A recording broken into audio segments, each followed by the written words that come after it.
Assalamualaikum warahmatullahi wabarakatuh. Welcome back, selamat datang lagi di channel Babe Aldo bersama gua Babe Aldo, YouTuber rakyat biasa yang tetap santai, tetap sehat, dan jangan lupa ngopi. Bismillahirrahmanirrahim.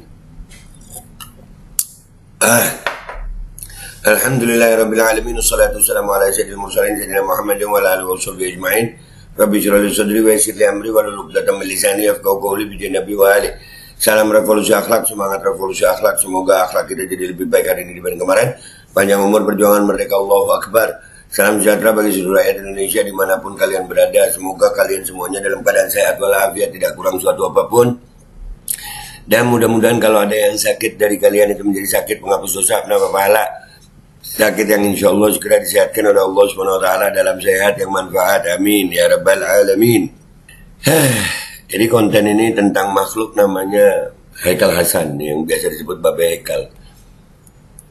Yang pernah dia ngomong begini nih, Babe Haikal ini makhluk lalat yang berkumpul di dalam sebuah bangkai lebih bagus daripada ulama yang berkumpul di depan pintu penguasa. Allah.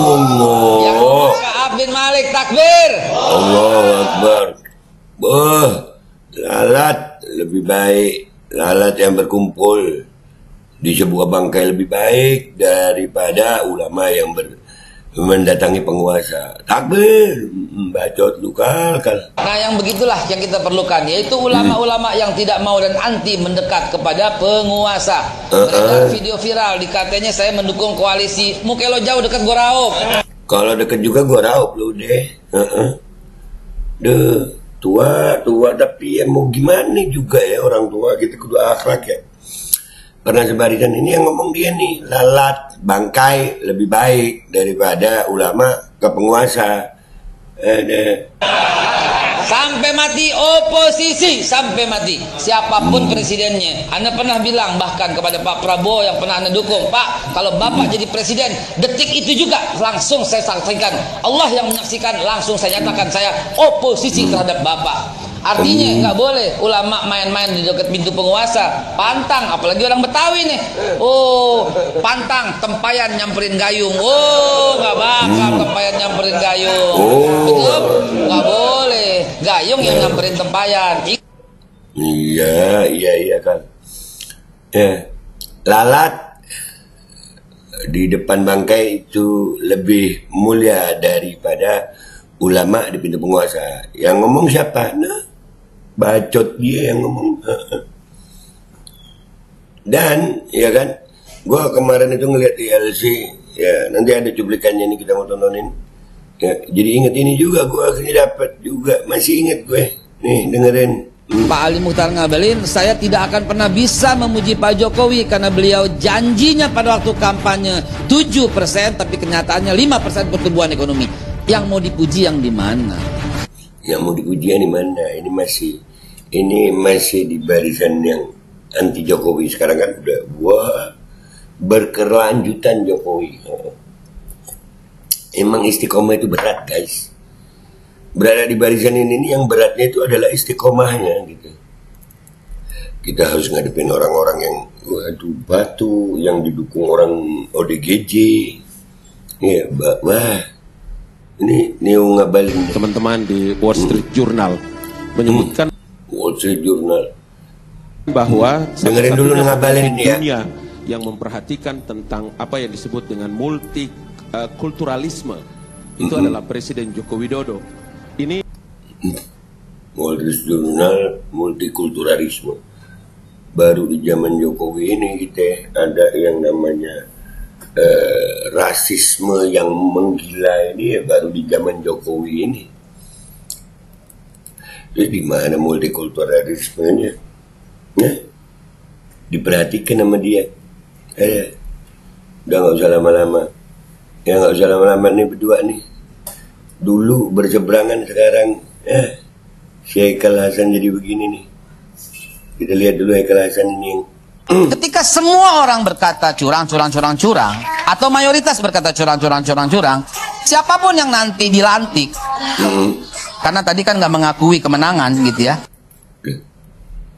Emang sudah ada yang menang? Dan apakah nggak boleh teriak curang? Main bola aja boleh. Main bola Nggak boleh. Nah, kalau memang kelihatan curang, terus mau bilang apa? Yang nggak suka diteriakin curang ya cuman pelaku curang. Sebetulnya ya 01 dan 03 ini melawan KPU. Kenapa 02 yang baper ya? Melawan KPU. Kalau memang 02 nggak merasa bahwasannya mereka melakukan kecurangan, ngapain baper? Audit KPU. Iyalah, dukung hak angket. Kan nggak curang. Terus ngapain? Baper. Lu pasti gue, lu neo ngabalin ya. Nanti itu akan jadi presiden curang. Gitu loh. Akan jadi negara curang. Akan jadi semua curang-curang. Nggak baik buat kehidupan bangsa ke depan. Kalau nggak baik, diperbaiki curangnya, bukan menerima kecurangannya. Gimana sih lu, Kal? Aduh, ini gue post begini, nggak apa-apa ya guys. Pokoknya nanti videonya full ini, yang 3 video di sini, gue taruh di belakang, tenang aja ya. Cuman, waduh parah ya Kal. Nggak boleh kita ngomong curang, terima aja gitu. Sampai ada tuh, nanti gue angkat deh ya, nanti gue angkat. Kalau teman-teman ini orang yang cinta kepada bangsa ini, saya mohon hentikan narasi itu. Narasikan saja audit forensik, narasikan saja hak angket, narasikan saja apapun. Maaf ya, maaf Haikal Hasan yang terhormat, lu ngomong begini tuh kelihatan tolol. Kenapa? Narasikan aja audit forensik, narasikan saja hak angket, narasikan apapun asal jangan curang. Lah audit forensik itu akan muncul karena ada kecurangan. Gimana ceritanya? Orang sakit nggak ada gejalanya, tiba-tiba harus minum obat ini. Audit forensik itu kalau gua analogikan seperti obat dari penyakit. Hak angket itu obat dari penyakit. Nah penyakitnya apa? Kecurangan. Nah, kalau nggak ada penyakitnya nggak boleh. Bapak minum obat ini, minum obat ini. Saya sakit apa? Pokoknya minum. Nggak boleh ngomong saya sama Haikal Hasan. Loh, kenapa audit forensik? Karena ada curang. Nggak boleh ngomong. Kan tolol itu namanya Kal. Adanya audit forensik, adanya hak angket, itu karena ada narasi kecurangan. Tuh, dulu pinter lu Kal, sekarang kenapa jadi begini lu ya? Ada yang tahu nggak kenapa Haikal sekarang jadi begini? Aduh. Jangan membuat masyarakat gaduh. Dan di masyarakat nggak terlalu gaduh. Itu ya. Di masyarakat nggak terlalu gaduh. Aduh. Di masyarakat, guys, di masyarakat nggak terlalu gaduh. Ini masyarakat masih nahan, kita masih nahan diri, nunggu langkah politik, langkah hukum. Nggak terlalu gaduh. Muka lu jauh, dekat gua raup lu. Yang membuat masyarakat tidak panik. Satu detik aja, seandainya tidak ada narasi tentang menang satu putaran, nggak akan ada narasi kecurangan. Klaimnya datang dari pihak yang menang itu, yang belum bahkan yang belum diaudit dia udah bilang menang, lalu orang lakukan kontra narasi.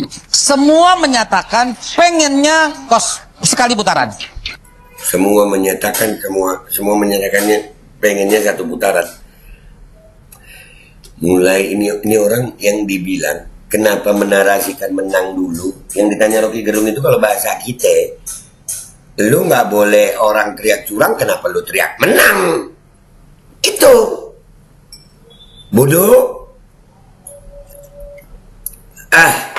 Lu mestinya pinter Kal, kenapa jadi bodoh begini ya?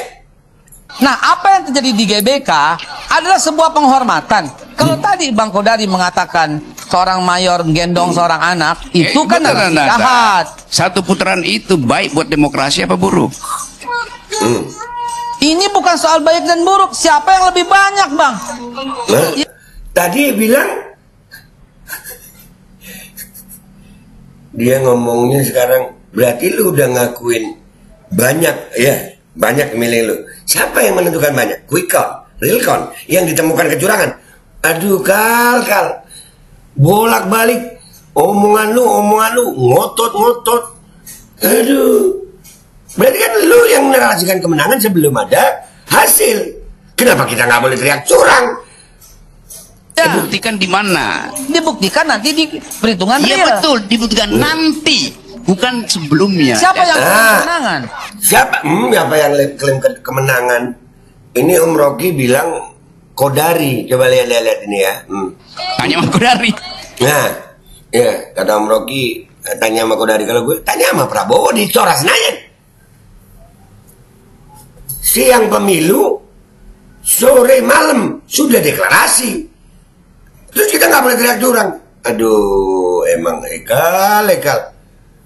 Astagfirullahaladzim, sekelas Babe Hekal aja bisa jadi begini guys. Apalagi yang dibawa-bawa ya.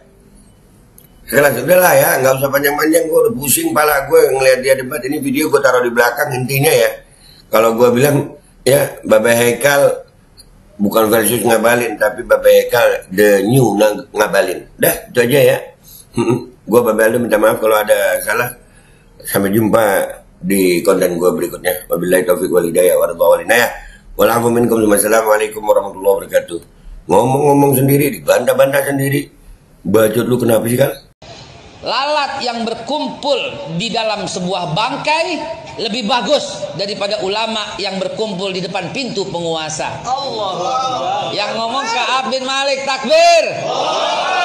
Nah, yang begitulah yang kita perlukan, yaitu ulama-ulama yang tidak mau dan anti mendekat kepada penguasa. Beredar video viral, dikatanya saya mendukung koalisi Mukelo jauh dekat Goraok. Sampai mati oposisi, sampai mati. Siapapun presidennya. Anda pernah bilang bahkan kepada Pak Prabowo yang pernah Anda dukung, Pak, kalau Bapak jadi presiden, detik itu juga langsung saya sampaikan. Allah yang menyaksikan, langsung saya nyatakan saya oposisi terhadap Bapak. Artinya nggak boleh ulama main-main di dekat pintu penguasa. Pantang, apalagi orang Betawi nih. Oh, pantang, tempayan nyamperin gayung. Oh, nggak bakal tempayan nyamperin gayung. Betul? Nggak boleh. Gayung yang nyamperin tempayan. Pak Ali Mukhtar Ngabalin, saya tidak akan pernah bisa memuji Pak Jokowi karena beliau janjinya pada waktu kampanye 7%, tapi kenyataannya 5% pertumbuhan ekonomi. Yang mau dipuji yang di mana? Teman-teman di Wall Street Journal menyebutkan bahwa satu-satunya pemimpin dunia yang memperhatikan tentang apa yang disebut dengan multikulturalisme itu adalah Presiden Joko Widodo. Ini sebuah fakta. Ternyata dari hasil penelitian itu, Indonesia ini adalah satu-satunya negara yang orang agama apa saja boleh hidup yang diakui oleh negara. Suku apapun hidup di sini adalah menjadi bagian yang tempat terbaik. Maka itu kita perlu Pancasila. Itulah kita perlu Pancasila. Iya, itu bukan jasa Pak Jokowi, Pak. Dari zaman Pak Harto juga begitu, Pak. Bukan dari Panglima, dari semua begitu, semua. Dari Pak SBY juga begitu, dari semua seperti itu.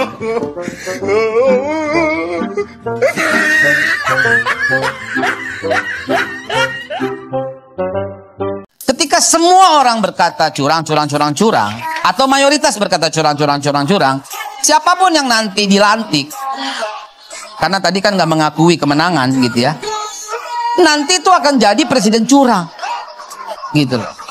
Akan jadi negara curang, akan jadi semua curang, nggak baik buat kehidupan bangsa ke depan. Kalau teman-teman ini orang yang cinta kepada bangsa ini, saya mohon hentikan narasi itu. Narasikan saja audit forensik, narasikan saja hak angket, narasikan saja apapun. Jangan membuat masyarakat gaduh. Dan di masyarakat nggak terlalu gaduh. Itu yang membuat masyarakat tidak panik. Satu detik aja. Seandainya tidak ada narasi tentang menang satu putaran, nggak akan ada narasi kecurangan. Kan klaimnya datang dari pihak yang menang itu, yang belum bahkan yang belum diaudit dia udah bilang menang, lalu orang lakukan kontra narasi. Semua menyatakan pengennya sekali putaran. Nah, apa yang terjadi di GBK adalah sebuah penghormatan. Kalau tadi Bang Kodari mengatakan seorang mayor gendong seorang anak, itu kan narasi jahat. Satu putaran itu baik buat demokrasi apa buruk? Ini bukan soal baik dan buruk. Siapa yang lebih banyak, Bang? Betul. Ya. Buktikan di mana? Dibuktikan nanti di perhitungan real. Iya betul, dibuktikan nanti, bukan sebelumnya. Siapa yang klaim kemenangan? Tanya sama Kodari. Ini you deketan itu, nggak usah pakai mic, tanya aja. Sebentar. 1000 Kodari bilang menang. Tetapi kalau Pak Prabowo menyatakan berharap menang nanti dan akan diumumkan, yang benar Pak Prabowo dong. Berarti dia salah kan? Loh, kalau Bahkan dia 1000 kali salah. 1000 kok, Pak, 1000. Pak Kodari bilang apa? Dibilang sekarang juga menang. Tanya aja. Sekarang juga menang atau tidak? Sekarang menang. Menang. Sekarang sesuai Realcon atau tidak? Kalau Realcon sesuai, minimal yang rekapitulasi yang Rekapitulasi sampai dengan sekarang. berjalan. Sampai dengan sekarang, angka 70% menang. Ya, kenapa orang yang bilang curang itu nggak mau tunggu sampai selesai real count? Gini. Ada yang curang sekarang. Justru Ada kenapa itu menang? curang yang bilang Gini, curang gini, banyak. Gini, yang Sekali pernah ngomong putaran curang itu, itu Bobby Haikal nih Twitternya 2019. Dia bilang, menang tidak identik dengan mulia. Kalah pun tidak identik dengan hina. Iya, Tapi memang. yang curang pasti dijamin celaka. Iya. Bobby Haikal. Memang itu yang saya bilang sampai sekarang nggak berubah. Tapi yang mengatakan itu Anda. Sampai sekarang nggak Bahwa berubah. yang curang celaka itu Anda yang mengatakan. Sampai sekarang nggak berubah. Bukan orang lain. Sampai sekarang nggak berubah. Jangan samakan diri kita dengan orang lain. Sampai sekarang nggak berubah. Anda kurang dengar apa? Sampai sekarang nggak berubah. Dia bilang yang curang celaka. Memang yang curang akan celaka. Yang curang sampai sekarang nggak berubah, saya bilang. Anda mau bacakan Twitter saya kapan? Silahkan. Sejak awal, saya juga katakan tugas saya itu adalah mengantar Pak Prabowo dilantik menjadi presiden. Itu yang saya katakan sejak awal. Ngomong dari awal, tuh orang kemarin nggak ngaku. Di akhir-akhir baru ngaku. Siapa bilang nggak mengaku? Nggak. Anda nggak ngaku dari awal. Loh, Pakai nyindir-nyindir Anies begini begitu. Loh memang ada Anda nggak ngerti politik berarti. Mas siapa nggak ngerti politik? Loh, memang ada harus. Saya partai cara-cara politik. seperti Anda partai itu. politik nggak? Dengerin. Bukan, Anda Nggak tuh paham politik. perlu ikut politik. Makanya Saya masuk ikut partai politik. politik biar paham politik. Al Godi, sekarang ada warnanya loh. Baju Koko Habaib.